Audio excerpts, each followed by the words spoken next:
I'm speaking at YWCA's Arise Luncheon. And why is that something that's important with your message to talk about? The work that YWCA does in the community, supporting survivors and providing the resources necessary to heal, is absolutely critical for a community. Far too often, survivors are left without any resources at all, no support services, no counseling, and YWCA's work in the community provides vital services. I think a lot of, their message too is about, the difficulty and the importance of speaking out, and that's been something that's huge for you in your story too. Can you talk about why that's important?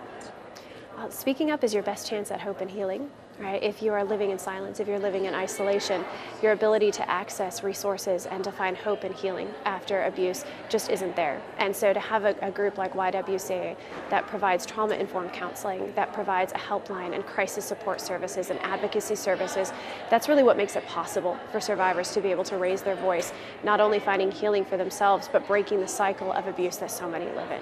Doesn't mean it's easy though, right? No, it's not. And that's really exactly it, is it's incredibly difficult to be able to speak up. And so many survivors, I get the question all the time, what do we need to do to help survivors be willing to speak up? It's really the wrong question. Every survivor I've walked with is willing to speak up. They want the help. They want the freedom. Right? They want to be able to stop their abuser. The reality is that they don't have the support to speak up. And so the much better question is, what do we need to be changing as a community, as a society, to creating situations and circumstances where survivors are safe to speak up? And that's what the YWCA is doing every single day. Yeah, that's really important. How has your life changed since you've shared your story and spoken out? I think it's changed on every facet. Right?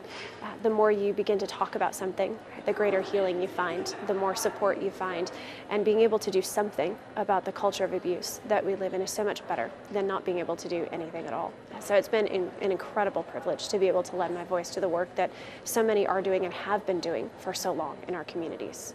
Especially here in Michigan, but people know your story, they know what happened. Why is it important to still be talking about this, and why do you still want people to hear your story, hear your message? Yeah, see, Larry was one abuser, right? And the reality is that there are abusers in every community. Sexual abuse and domestic violence crosses every socioeconomic barrier. So being able to raise my voice and to come alongside the work that's being done in the community is critical, because we're not dealing with one person. We're dealing with a societal problem. We're dealing with a cultural problem. And the only way that that changes is through having the conversations. Yep, good. Sorry. Talking about that, what are some of the things that you see, especially, with your experience, that do need to change? Those conversations that we're having, what does need to happen from that? I think one of the things that's fascinating about the Nassar case is what you really see is the reality that survivors are facing every single day, but you get the benefit of looking back and watching it unfold, right? You see community protectionism. You see friends who heard warning signs, who saw red flags, who valued their friendship more than the truth. You see breakdowns in the policies of the institutions where Larry was, and the structure and the culture. You see all of those dynamics. Yesterday we had the official announcement of the settlement with the FBI, where we got to see the incredible breakdowns that so often happen in law enforcement when survivors report. All said and done, between the FBI offices and the local police departments, before I came forward, there were 5 law enforcement offices or agencies that failed to investigate direct reports of Larry's abuse. What we saw in the Nassar case is really just getting to look behind the veil at what survivors are dealing with every single day.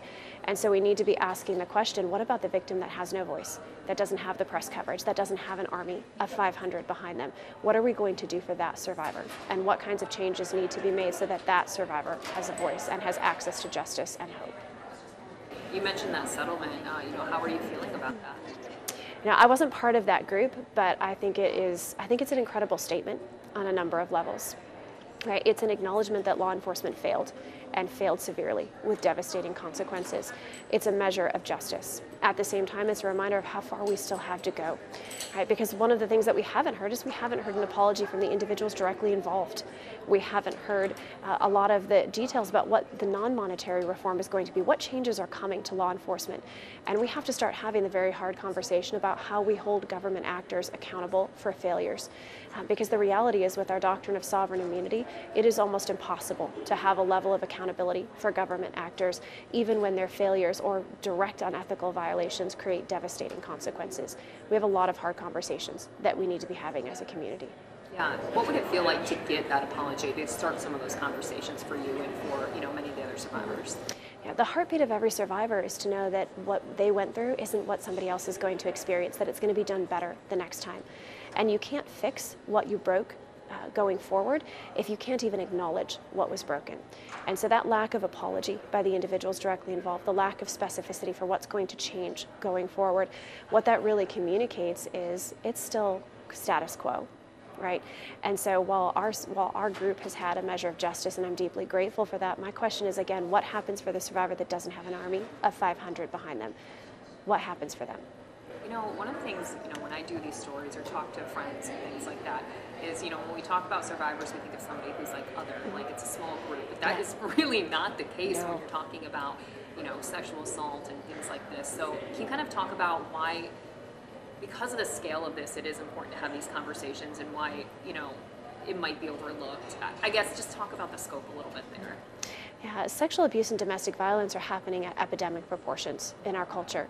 On average, 1 in 4 women will experience sexual assault by the time they reach adulthood, 1 in 6 boys, and 1 in 3 will experience domestic violence in their lifetime.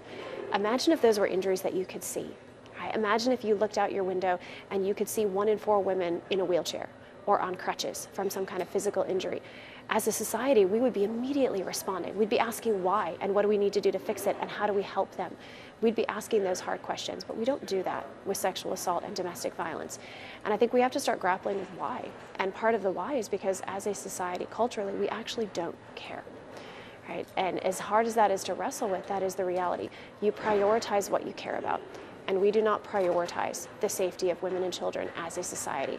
We don't prioritize combating rape myths. We don't prioritize the necessary changes to our justice system. We don't prioritize pushing back on rape culture. Why don't we do that? Because we don't actually care. And we really have to start talking about that core issue. Why don't we care? And what are the ideologies that are driving us to not care if we're going to start changing the actions? Actions are built on ideas. Oh, that's so frustrating, but it's so right. What's it like to, kind of feel that, realize that, as you said, people just don't care about this? It's absolutely devastating, because when you recognize the wounds that come from sexual assault and the incredible life-changing dynamics that abuse and domestic violence brings, you recognize how many people around you are walking around just a shadow of who they should be, and how few resources are there to help them heal. How are you doing now for all of this? I know it's been a many years journey, and here we are today still doing TV interviews and things like that. How are you doing? Yeah, I'm really doing well, and I'm very grateful for that. I have what a lot of survivors don't have. I have an incredibly healthy family and an incredibly healthy support system. I had 16 years to prepare for speaking up and to walk that very hard journey. And yet the reality is it's still hard. Right? It does change you forever. And so I think we have to hold both of those things in tension, the great hope that we have for healing and also the reality that you never get to be who you would have otherwise been. You don't get to go back to the way you were before. And so we need to be putting an incredible amount of time and effort and energy into preventing the cycles of abuse as well as hope and healing.